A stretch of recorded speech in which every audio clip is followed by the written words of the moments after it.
नमस्कार। आज हम बीएड द्वितीय वर्ष 8th paper knowledge and curriculum ज्ञान और पाठ्यचर्या के अंतर्गत जनतंत्र और शिक्षा के विभिन्न अंग democracy and various aspect of education का अध्ययन करेंगे। जनतंत्र और शिक्षा के उद्देश्य, democracy and AIIMS of education. सबसे पहले आता है जनतंत्र के मूल्यों का विकास, डेवलपमेंट ऑफ डेमोक्रेसी वैल्यूज। जनतंत्र या डेमोक्रेसी की सफलता विशाल भवनों, विधानसभाओं, विधान परिषदों और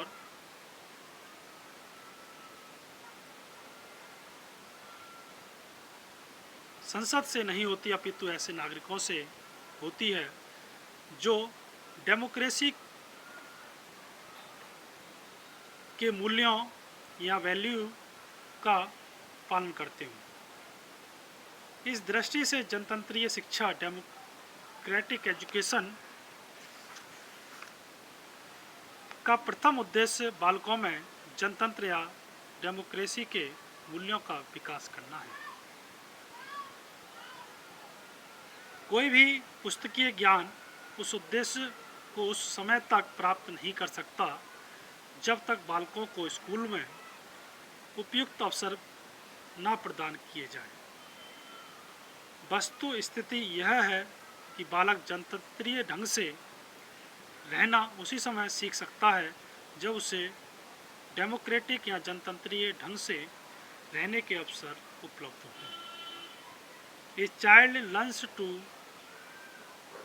live democratically by living democratically. अतः स्कूल का संपूर्ण वातावरण या एनवायरनमेंट अर्थात प्रत्येक क्रिया, पाठ्यक्रम संबंधी अथवा सहगामी हर प्रकार के संबंध, चाहे वे बालक के आपसी हों अथवा शिक्षकों और बालकों के डेमोक्रेटिक वैल्यूज के अनुसार होने चाहिए। दूसरा आता है उत्तम अभिरुचियों का विकास, डेवलपमेंट ऑफ वर्थी इंटरेस्ट।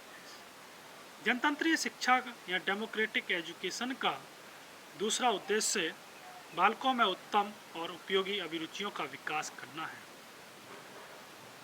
रुचियां बालक के चरित्र का निर्माण करती हैं और उसको जीवन संपन्नता प्रदान करती हैं। इसीलिए प्रसिद्ध शिक्षा शास्त्री हर्बर्ट ने बहुमुखी रुचियों के विकास पर बल दिया। इस उद्देश्य या एम को प्राप्त करने के लिए बालकों को विभिन्न प्रकार की क्रियाओं या एक्टिविटी को करने के लिए अवसर मिलने चाहिए। प्रत्येक क्रियाओं में भाग लेने से उनकी कार्य में रुचि जागृत होगी। ध्यान देने की बात है कि बालक में जितनी अधिक उपयुक्त और श्रेष्ठ अभिरुचियाँ या इंटरेस्ट विकसित हो जाएगी या डेवलप हो जाएंगी, वह उतना ही अधिक सुखी, कुशल और संतुलित जीवन व्यतीत कर सकेगा। अगला है व्यवसायिक कुशलता का विकास, डेवलपमेंट ऑफ वोकेशनल एफिशिएंसी। जनतंत्र की सफलता के लिए नागरिकों का आर्थिक या इकोनॉमिक दृष्टि से संपन्न होना परम आवश्यक है। इसका कारण यह है कि आर्थिक दृष्टि से हीन व्यक्ति अपने असली लक्ष्य से विमुख हो सकता है और धनवानों के हाथ का खिलौना बनकर अपने बहुमूल्य वोट को भी अवांछनीय व्यक्ति को दे सकता है।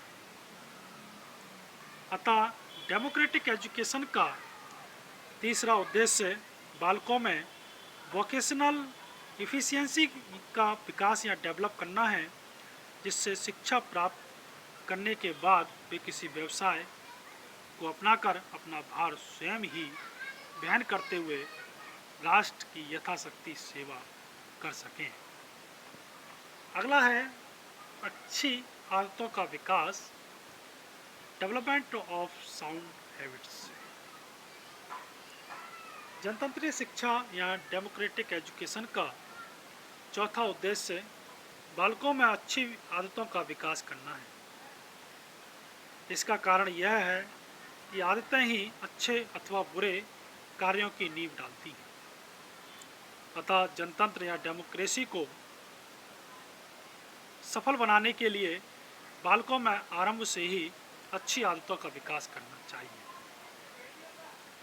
अगला है विचार शक्ति का विकास, डेवलपमेंट ऑफ थिंकिंग पावर।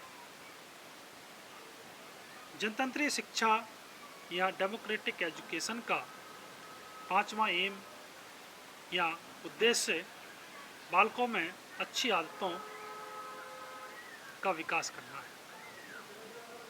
इसका कारण यह है कि आज के बालक कल के नागरिक हैं।